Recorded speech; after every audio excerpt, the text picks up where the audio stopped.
ರಾಮ್, ನೀನು ಪ್ರೇಮ ನಿಮ್ಮ ದೊಡ್ಡಮ್ಮನ ಕಾಲಿಗೆ ನಮಸ್ಕಾರ ಮಾಡಿ ಆಶೀರ್ವಾದ ತಗೊಳಪ್ಪ.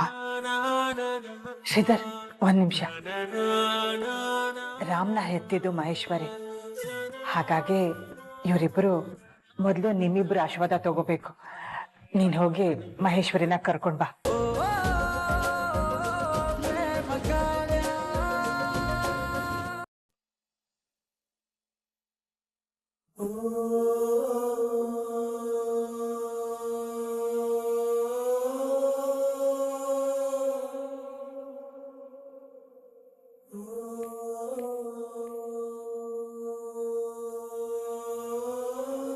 ನನ್ ನಂಬಿ ದೊಡಮ್ಮ, ಪ್ರೇಮ ಹೇಳ್ತಿರೋದೆಲ್ಲ ಸುಳ್ಳು ದೊಡಮ್ಮ.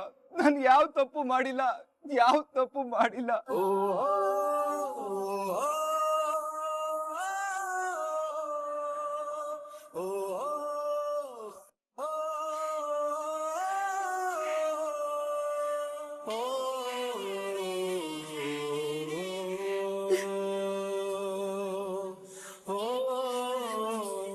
ರಾಮ್, ನನ್ನ ಕ್ಷಮಿಸ್ಬಿಡು ರಾಮ್.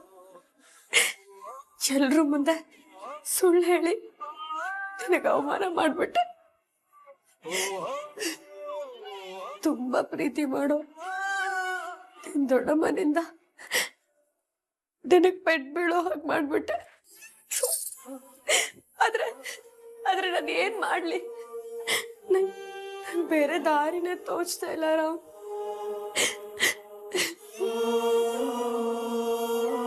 ನೀನಿಲ್ಲದೆ ಇರೋ ಬದುಕನ್ನ ನನ್ನ ಕೈಯಲ್ಲಿ ಊಹಿಸ್ಕೊಳ್ಳೋದಕ್ಕೂ ಆಗಲ್ಲ ರಾಮ್. ನಿನ್ ಮೇಲಿರೋ ಪ್ರೀತಿನೇ ರಾಮ್ ನನ್ನ ಕೈಯಲ್ಲಿ ಹೀಗೆಲ್ಲ ಮಾಡಿಸ್ಬಿಡ್ತು. ದಯವಿಟ್ಟು ನನ್ನ ಕ್ಷಮಿಸ್ಬಿಡು ರಾಮ್, ದಯವಿಟ್ಟು ನನ್ನ ಕ್ಷಮಿಸು.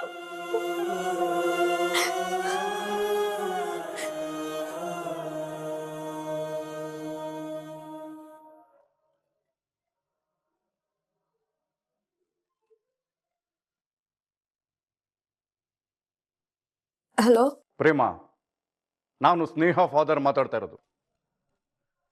ನಿನ್ನನ್ನ ನೀನ್ ಅನ್ಕೊಂಬಿಟ್ಟಿದ್ಯಾ? ತುಂಬಾ ಜಾಣೆ ಅನ್ಕೊಂಬಿಟ್ಟಿದ್ಯಾ? ನೀನ್ ಹೇಳಿರೋ ಸುಳ್ಳನ್ನ ಅಲ್ಲಿರೋರು ಯಾರು ಬೇಕಾದ್ರೂ ನಂಬಿರ್ಬೋದು, ಆದ್ರೆ ನಾನ್ ನಂಬೋದಿಲ್ಲ. ನೀನ್ ಯಾವ ಕಾರಣಕ್ಕೆ ರಾಮನ್ನ ಮದುವೆ ಆಗಕ್ಕೆ ಇಷ್ಟು ಡ್ರಾಮಾ ಆಡ್ತಿದ್ಯಾ ಅಂತ ನನಗೆ ಚೆನ್ನಾಗಿ ಗೊತ್ತು.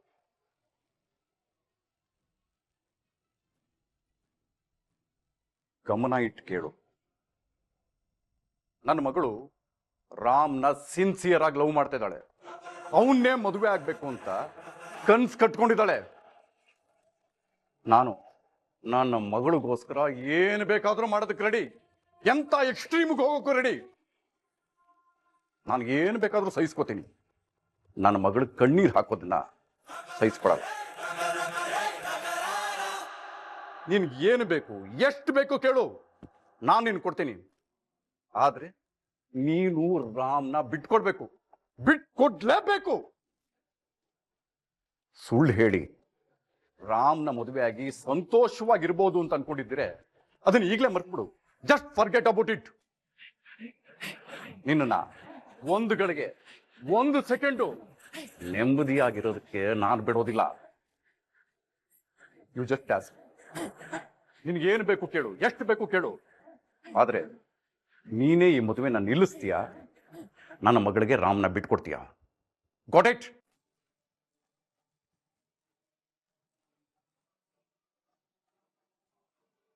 ಹಲೋ ಹಲೋ,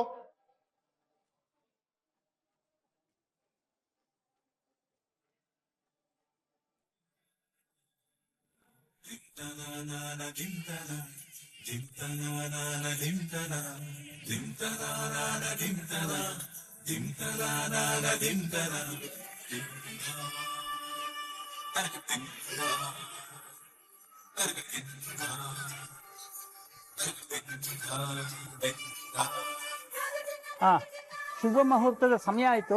ಗಂಡು ಹೆಣ್ಣನ್ನ ಹೊಸಮನೆ ಕರ್ಕೊಂಬನ್ನಿ. ಹಾ ಶ್ರೀಧರ್, ಮಹಾದೇವ, ಹೋಗಿ ರಾಮ್ನ ಕರ್ಕೊಂಬನ್ನಿ. ಆಯ್ತು.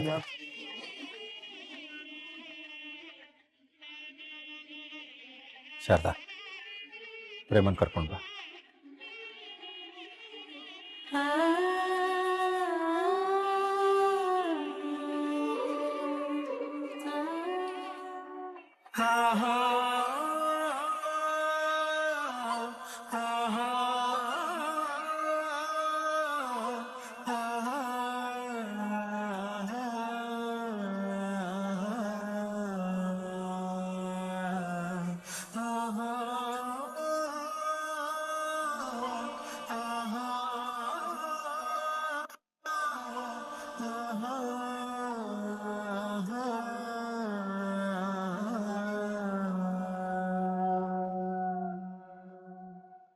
ಸಭೆಗೆ ನಮಸ್ಕಾರ ಮಾಡಿ ಹಸೆಮಣೆ ಮೇಲೆ ಕೂತ್ಕೊಳ್ಳಪ್ಪ.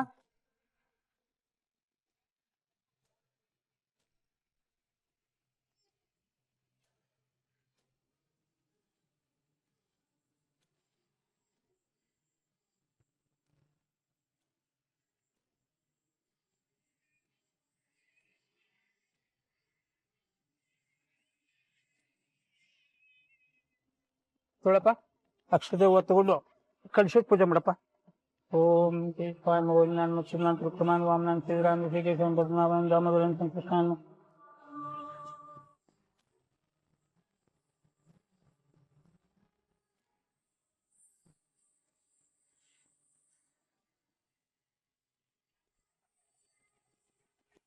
ನಾನ್ ಪ್ರೇಮನ ಮದ್ವೆ ಆಗೋಕ್ ಒಪ್ಕೊಂಡಿದ್ ಮಾತ್ರಕ್ಕೆ ನಾನನ್ ತಪ್ಪು ಒಪ್ಕೊಂಡಿದೀನಿ ಅಂತ ಅಲ್ಲ ದೊಡಮ್ಮ.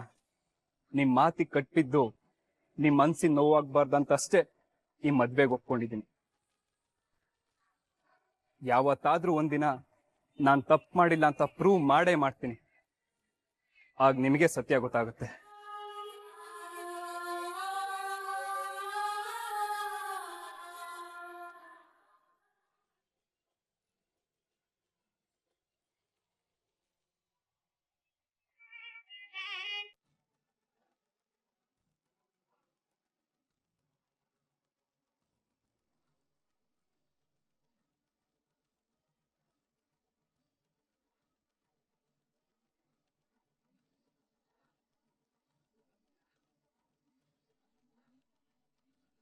ರಾಮ್,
ಹೆಂಗೋ ನಿಮ್ಮ ಅಕ್ಕಂಗೂ ಒಳ್ಳೆ ರೀತಿಯಲ್ಲೇ ಮದುವೆ ಆಯ್ತಲ್ಲ, ಈಗ ಸಂತೋಷನಾ?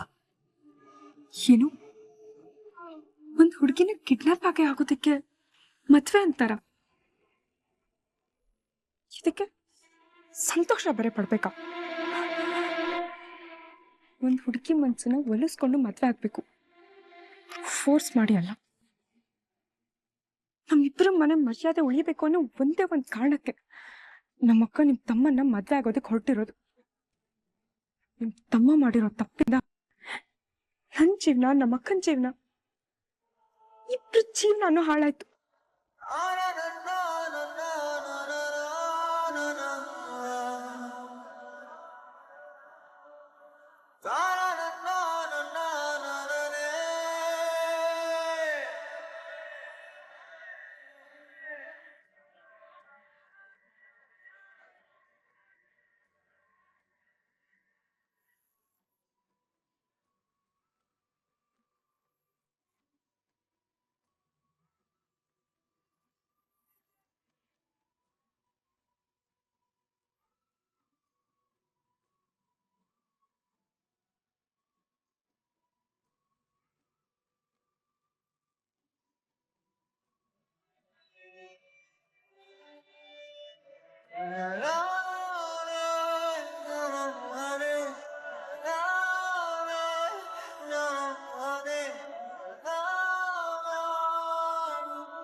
ಈಗ ಗಂಡು ಹೆಣ್ಣನ್ನು ಕರ್ಕೊಂಡೋಗಿ ಮನೆ ದೇವರಿಗೆ ನಮಸ್ಕಾರ ಮಾಡಿಸ್ಕೊಂಡು ಬಂದಿಮ್ಮ.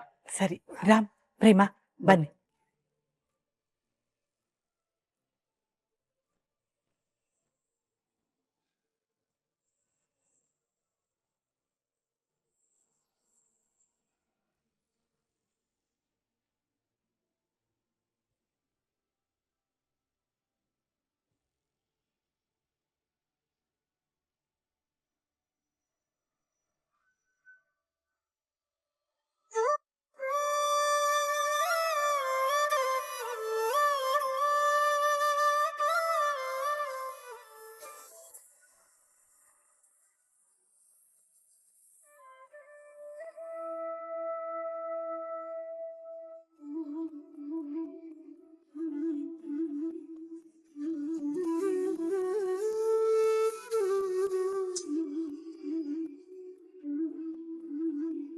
ರಾಮ್, ನೀನು ಪ್ರೇಮ ನಿಮ್ಮ ದೊಡ್ಡಮ್ಮನ ಕಾಲಿಗೆ ನಮಸ್ಕಾರ ಮಾಡಿ ಆಶೀರ್ವಾದ ತಗೊಳಪ್ಪ.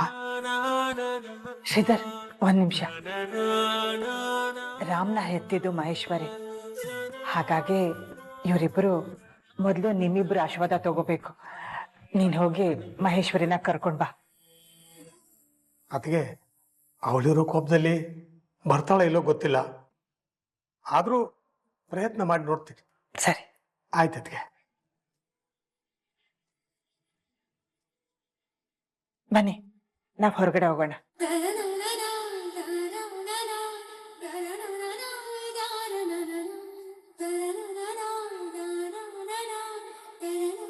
ಪ್ರೇಮ, ರಾಮ್ ನಿನ್ನ ತುಂಬಾ ಚೆನ್ನಾಗಿ ನೋಡ್ಕೋತಾನೆ.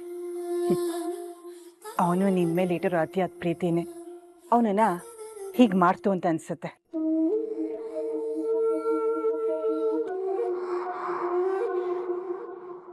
ಆದ್ರೆ ನೀನೊಂದ್ ಪ್ರೀತಿನ ಅರ್ಥ ಮಾಡ್ಕೊಂಡು ಅವನ ಜೊತೆ ಬಾಳೋ ನಿರ್ಧಾರ ಮಾಡ್ತೀಯಲ್ಲ, ಅದೇ ನನಗೆ ತುಂಬಾ ಇಷ್ಟ ಆಗಿದೆ. ನೀವಿಬ್ರು ಚಿಕ್ಕ ವಯಸ್ಸಿಂದನೂ ಒಳ್ಳೆ ಸ್ನೇಹಿತರಾಗಿದ್ರಿ.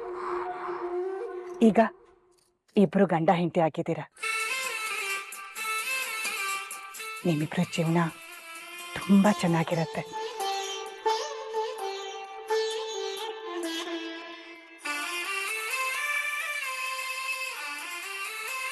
ಮಗ್ನೇ ರಾಮ್, ನಾನು ಹೇಳದ್ನ ಚೆನ್ನಾಗಿ ನೆನ್ಪಿಡ್ಕೊ. ಪ್ರೇಮ ನಿನ್ನೋಳು. ಇನ್ ಮುಂದೆ ಯಾವುದೇ ಕಾರಣಕ್ಕೂ ಸ್ನೇಹ ನಿನ್ನ ಜೀವನದಲ್ಲಿ ಬರಬಾರ್ದು. ನಿನ್ನ ಮನಸ್ಸಲ್ಲಿ ಯಾವಾಗಲೂ ಪ್ರೇಮನಿಗೆ ಮಾತ್ರ ಜಾಗ. ನಾನು ಹೇಳಿದ ಅರ್ಥ ಆಯ್ತಲ್ಲ ನಿನಗೆ?